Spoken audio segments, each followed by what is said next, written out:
kind of video, we are going to be turning these candles into just like decorative pieces or stuff to put your Q-tips, makeup brushes, beauty sponges. So I'm gonna start off by cleaning off all of the stickers. I didn't take off the stickers on the bottom. Your preference if you would like to take it off the bottom. I just thought, hey, it could stay since no one is gonna really see them.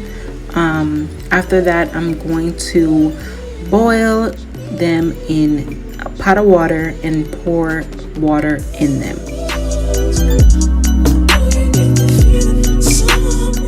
There's a couple of methods that you can do to take out the wax and the wicks. I just prefer this method because I can wash them and I just feel like it's more efficient.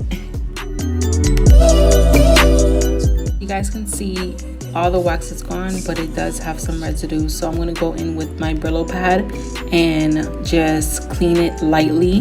The pink one, you can keep it that color if you like.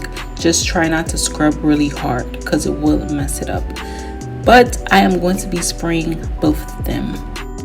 So you guys, you wouldn't believe that this gold glitter spray, it just didn't want to spray at all. When I was spraying it, it just was coming out as a like drips. But good thing I had a backup spray. I had a regular metallic gold. I think it was metallic or either matte. No, it was a matte gold.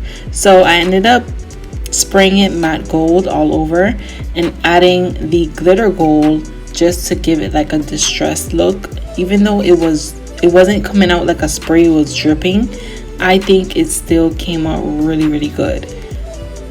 Hope you guys enjoyed my first DIY. Don't forget to like, comment, and subscribe. Peace.